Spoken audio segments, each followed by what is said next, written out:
Sayang din. Sa research po namin. Okay na po. Pwede na po tayo mag-start. Bali na-inform naman ako bali criminology course nyo, no? Sabi Criminology po. Ha? Social work po. Social work po, sir.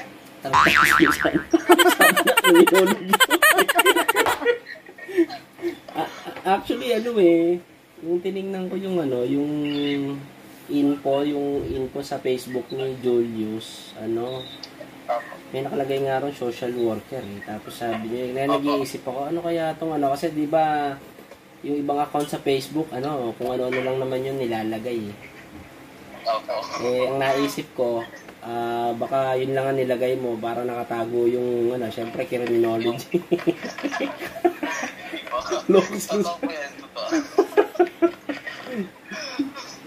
Malayo po sa isip namin mag-criminology. Loko si Rosano. Sabi Rosano, ano yan, Pards? Mga yan, estudyante ang course niya, criminology, sabi. Kaya may YouTube channel din po kayo, no? Meron din. Pakisubscribe na. Nakita ko po sa sa Facebook niyo po. Oo, yun. Pakisubscribe nyo na lang para support. Sure po. Sige, umpisa na tayo. Mamaya tayo magkwentuhan. Baka may hinahabol din kayo Sige. Nung una mag-roll. Okay na. Ano po yung type of disability niyo, sir? Kung sa category, light perception. Pero na rin yun sa light perception kasi hindi pa pwedeng i-declare as totally blind kasi yung totally blind wala na makikita. Nasa category ng visually impairment, light perception. Bali yung Okay, sige. Bali kayo, sir, may nakikita pa po? Bali tong left eye ko totally blind na. Yung right eye ko light perception pa. Nakakakita pa ako ng mga ilaw. Kunyari, yung kulay ng sasakyan, pagka nasa noon time, baga nasa arawan siya, ma-identify ko pa siya kung anong kulay. Pero lalapitan ko, ganun. So, ano naman po yung sir, working status niyo po? Naku po. May trabaho po kayo ngayon, sir? Less job, jobless. Ngayon lang ako, nagpi-freelance lang ako kasi way back nga bago tayo mag-pandemic, noong 2020 ng March 15 nag-lockdown tayo, wala na kami noon.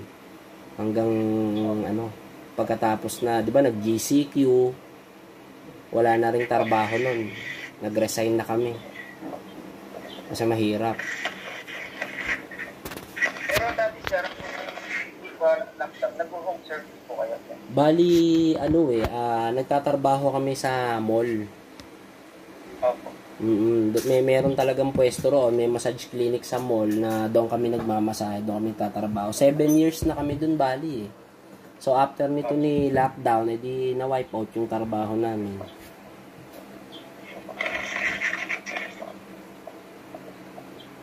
Kumusta naman po kayo ngayong pandemya, sir? Awa naman ng Diyos nakakaraos naman. Kasi ngayon, nag-home service pa rin ako. Mga hino-home service ko, yung mga work from home lang. Pero madalang siguro na, sir? Actually, may mga regular naman. May mga nagre-recommend. Kasi acupuncture, massage, yung sineservice ko. Yun yung kinikater ko sa kanila. Mga nare-recommenda, mga lumang client, tapos meron sila mga kaibigan na nire-recommend. Kahit pa paano nakakamasahe naman ng mga minsan 2 o 3 o 4 na beses isang linggo, ganyan. Totally wala kita. Nitong huling nag-ECQ ulit tayo, 'di ba, 15 days tas nawala uli. So tambay lang.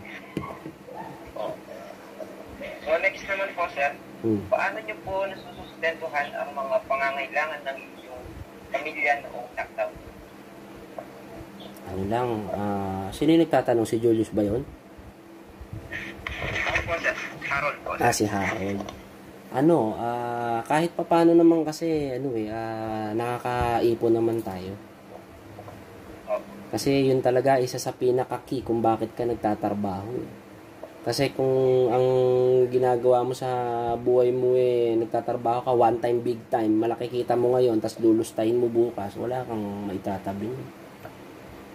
Yun, ang nag-survive sa amin, yung yung savings namin. Kung under government, hindi.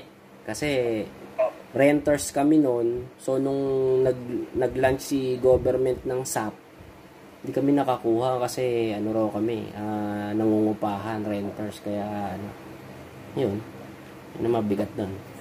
hindi kami nabigyan. Napaka-unfair naman yun. Ganyan talaga.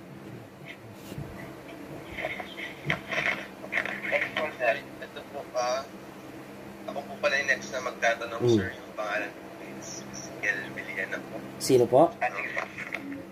Ben? So, Opo. Ezekiel, okay. Yes po, sir. Bale, ito po yung tanong, sir. Nung kung nalaman nyo nagkaroon po tayo ng lockdown, so paano po kayo naghanda, sir? Or ano po yung mga ginawa nyo para mapaghandaan ng lockdown? Mapaghandaan si lockdown? Actually, nung 'di ba, kung matatandaan nyo, actually pati ang Pampanga kahit napakalayo na naabot ng ashfall. 'Di ba si Taal, 'di ba nung nag-erupt siya? So nung nag-erupt siya ng January 30 to be exact, kung di ako nagkakamali. Humihina na yung masahe. Sustainable pa rin siya. Tapos nung February 28 or 23 ba, nagsimula na yung balita tungkol kay COVID. Hindi pa masyadong napapansin kasi nga medyo okay pa naman yung trabaho ng January hanggang February. So noong third week ng February sinasabi na yun na pwede tayong mag-lockdown. Parang normal lang kasi nung time na nag-lockdown tayo ng March 15, parang under yung clinic namin for full renovation. Kaya parang hindi pa namin pakiramdam na iindahin, pero hindi namin ine-expect na biglang nag-extend ng todo-todo. Nung first month, first 3 weeks, parang okay lang. Matatapos din yan. Tapos, di ba, May 16, sabi, babalik na. Tapos, biglang dinaretso pa rin yung MECQ, so sarado pa din. Doon na pumasok yung, syempre, mapapaisip ka na, na paano na kami. Ano gagawin namin. Pero, dahil hindi naman tayo lahat masyo-shoulder ng government, kailangan natin talagang lumaban. Under MECQ pa tayo noon, nakipagsapala rin ako mag-home service. Do kahit na andon yung pangamba mo na baka magkaroon ka o ma-infect ka, wala magagawa. Kailangan. So, kaya natin mailarawan, sir, yung kalagayan nyo ngayon. Paano natin po mailalarawan yun sa mga tao? Or paano natin siya papakita kung ano po yung larawan natin ngayon? Yung larawan ba ng sitwasyon natin ngayon sa nangyayari? Yes, boss. Alam mo, Ezekiel, masasabi ko. Elaborate ko lang kayo, Jack. Elaborate ko lang po yung tanong. Sige. Yung sa paglalarawan po ko, Jack, yung sa kung ano po yung mga challenges na naranasan niyo po ngayong nung lockdown po, mga ganun po. Kung paano niyo po nailarawan, kung mahirap or challenges po ganun. Kung paano na-overcome, ganyan ba? Ay, hindi po. Kung paano niyo po nakikita yung sarili niyo po nung lockdown po. Actually, nung lockdown, kasi nga noon, dahil kahit papaano meron kang pagkakaabalahan sa totoo lang, mahirap. Kasi, imagine niyo, bali, kung di ako nagkakamali, mga 65 days tayo na ganyan. starting March 15 hanggang May 16 onward pa. Alam mo yun na araw-araw ang routine mo, nagtatrabaho ka tapos biglang nasa bahay ka lang, hindi ka lumalabas. Mabigat. Hindi mo alam kung saan ka magsisimula. Hindi mo alam kung pagkatapos nito ano gagawin mo. Kung pagkatapos nito makakapagtrabaho ka pa ba kasi nga walang vaccine. Maraming isipin na kailangan mong panghawakan, kailangan mo rin maging matatag para makalagpas ka diyan. Kaya kung mahirap kasi wala naman madali eh. Kahit na nangyari to sa atin, talagang kailangan lang natin mag-stand out, tsaka siyempre kailangan natin tatagan talaga. Next question po tayo, sir. Ano ang hamon o problema na iyong nararanasan patungkol sa pagtanggap ng impormasyon at pagsunod sa patakarang pangkalusugan, sir? Yan bang tanong na yan regarding pa rin dito kay pandemic ba? Yes po, sir. Yes po. Actually,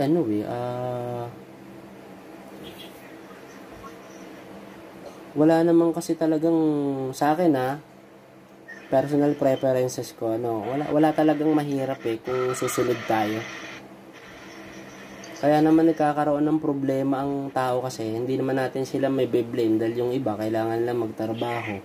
Kaya nababiolate na nila yung sabihin natin mga safety protocol. Pero pwede naman natin gawin yon na sumusunod tayo Kaya lang nagiging mahirap kasi hindi sila sumusunod o sa akin. Lalo na nitong ito yung isa sa worst 'di ba yung nagkaroon tayo ng curfew na 6 o'clock. Dito sa NCR ang hirap nun.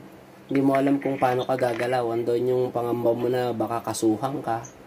Mabigyan ka ng violation, maging violator ka, yung ganyan. Kaya mahirap man sumunod pero kailangan natin sumunod kasi para sa atin din yun.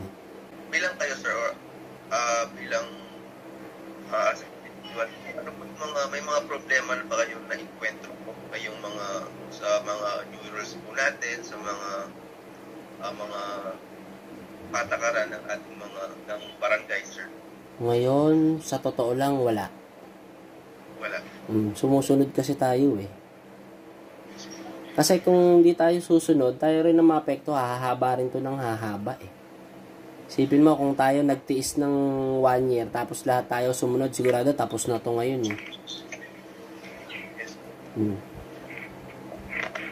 So, wala pa naman kahit naranasan, sir, na Wala pa naman. Meron pala. Nung nagpunta ako sa mall, di ba, social distancing?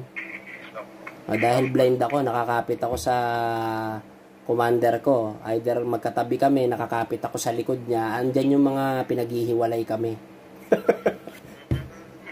Ma'am, sir, social distancing po. Titigil ako. Sir, blind ako Pag humiwalay ako, hindi ako makakalakad. Sige po, okay na po. Naintindihan naman nung iba, kailangan mo lang explain. Yes. Kasi hindi naman lahat. Yun lang naman. Hindi po yung mga usually misunderstanding po. Oo. Next question, sir. So, ano naman po yung ginawang pag-adjust sa iyong trabaho po noong COVID-19? Marami adjustment.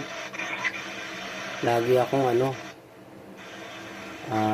siyempre, usually kasi basically naman, wala pa si pandemic, lagi na kami nakagamit ng alcohol pag nagmamasahe. So, nung nag-work from home ako, kahit na mainit ka nagmamasahe, kailangan nakamask ka. Kasi ando ng transmission ng ng virus kung sakali Tsaka mahirap pag nangangati yung mga mukha mo, hindi ka talaga pwedeng kumamot. Gagamitin mo yung forearm mo, hindi pwede direkta kamay. Lalo na pag nagmamasahe ka, kaya talagang self-discipline talaga Yun yung pinaka-factor. Sige po, ang susunod po na magtatanong natin, sir, si Tricia Vitisa. Okay po. Hello po, opo. Next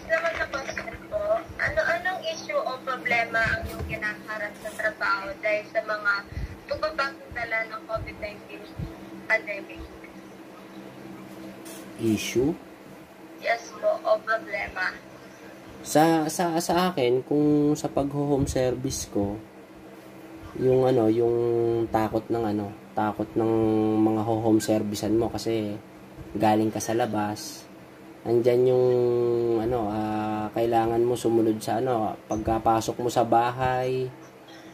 Siyempre gagamit ka ng footbath, maghuhugas ka, yun yung pinaka mga hindi naman problema o yung mga na-experience natin. Pero kasi kung sa work nga, wala na tayong work. Hindi yung ma-consider na trabaho yung pag-home service kasi hindi consistent eh. Ngayon.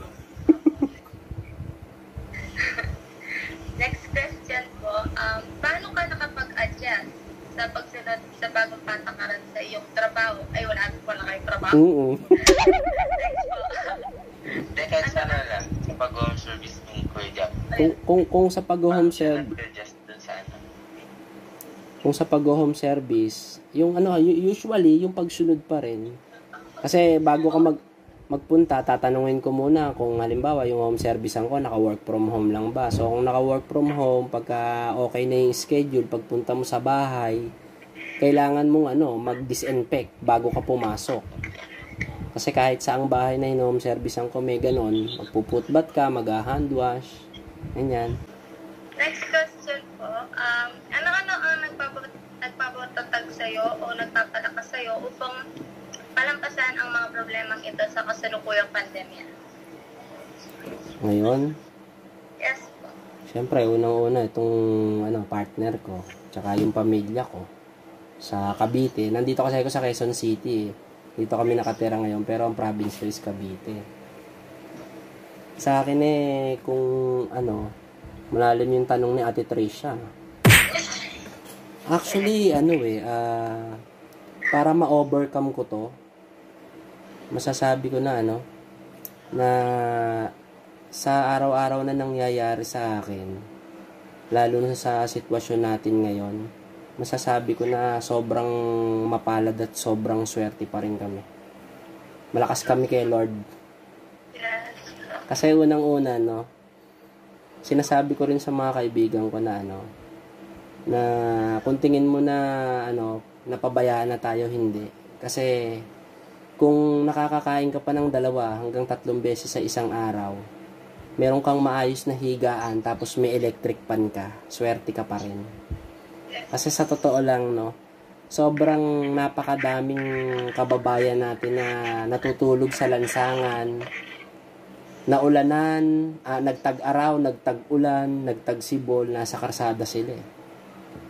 Kaya kahit nasabihin natin na sa kabila ng blindness ko, masasabi kong swerte pa rin ako. Kasi may mga mas mahirap na sitwasyon pa ang kinakaharap na ibang tao kaysa sa akin. Kasi makwento ko lang one time, may pupuntahan kami sa Maynila, sinabi ng partner ko na merong isang tao na nagbebenta ng basahan. Pero yung tao na yon, putulan 2 paa niya, tsaka putol yung 2 kamay. Tapos nasa Quirino siya eh. So, ang mga nadaan daw, malalaking truck. Imagine mo, putulan 2 paa, tapos putulan 2 kayo, nagbebenta ka ng basahan. Di ba sobrang napakahirap nun? Kaya, nung nagpa-pass by kami, habang nabiyahe kami nun, masasabi ko pa rin na 10 beses tayong mas maswerte ka ako sa maraming tao. Dahil kahit papano ka ako, may maayos tayong tinitirahan at may maayos tayong natutulugan.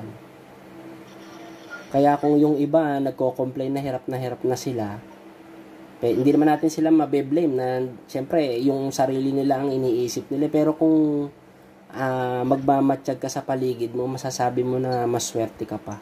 Maswerte ka. Yun, doon ko sa na kaya ako na-overcome tong sitwasyon natin ngayon. Dahil masasabi ko na mas mapalad at swerte pa rin ako dahil may iba pang tao na mas mahirap sa akin sa kabila ng disability ko tsaka ng sitwasyon natin ngayon. Okay. Next question na po. Ano naman pong klaseng tulong o suporta ang iyong kailangan patungkol sa inyong katayuan po? Actually, kung sa ngayon, literal, syempre, financial. Dahil lahat tayo, maraming taong nangangailangan niya ngayon. Syempre, sama na yung prayer. Yan ang number 1. Di ba? Kailangan natin lagi niyan O kailangan natin ipag-pray ang bawat isa para may overcome natin at makalagpas tayo dito. Ano naman pong serbisyo at benepisyo po ang sa tingin nyo na kailangan pa bilang suporta sa inyo? Sa akin, kung sa akin kasama rin doon sa ibang blind, siguro yung halimbawa yung assistance, tapos syempre yung mga medical, lalo na ngayon mahirap pa magpa-vaccine. Yung mga ganyan lang naman, tsaka yung mga basic needs. Next question po, paano nakaka-apekto ang COVID-19 sa pagbabago sa iyong pang-araw-araw na aktibidad? Malaki. Kasi andyan yung alam mo yung pag nagmamasahe ko dati, mag-aalcohol lang ako pag magmamasahe. Hindi mo naman usually gagamit. Siyempre, pag nag-CR ka, mag-aalcohol ka. Pero ngayon, pag lumabas ka, lahat ng hahawakan mo, kailangan mag-alcohol ka agad, mag-disinfect ka agad. Tapos, pagka magpupunta ka sa mall, lagi kong inaawat to asawa ko, kunyari, aakyat sa escalator, harangin ko agad yung kamay niya. Kasi, siyempre, di ba, lalo na kahit ako, o kayo na mga nakakakita, pag umakyat ng escalator, automatic hawak tayo roon sa So ngayon aawatin ko agad siya, huwag ka humawak. Kunyari, nag-grocery ka, may item kang hinawakan, hawakan mo to, tingnan mo to, tingnan ko ilang grams to, gaano kalaki to, pag hinawakan ko, pag soli mo nung item sa lalagyanan, mag-a-alcohol ka na agad. Basta every item na hawakan mo, alcohol. No? Diba madaging umahawak ng mga item na yun? Siyempre kasi yung mga item at saka yung mga bagay na hawakan mo, yun yung yun yung sasakyan ng virus para makapunta sa iyo. Yes. Yun yung way of transmission nila. Paano po kayo nabago ng mga problemang iyong kinakaharap bilang isang tao? Kung sa ngayon ang masasabi ko kailangan mo ng ang natutunan ko sa ngayon sa pangyayari natin ngayon, magkaroon ng mas mahabang pasensya. Siyempre mas maraming pananalig kay Lord. At saka kailangan mas organize ka sa lahat ng pagkilos at galaw mo. Saka dapat nakanumero.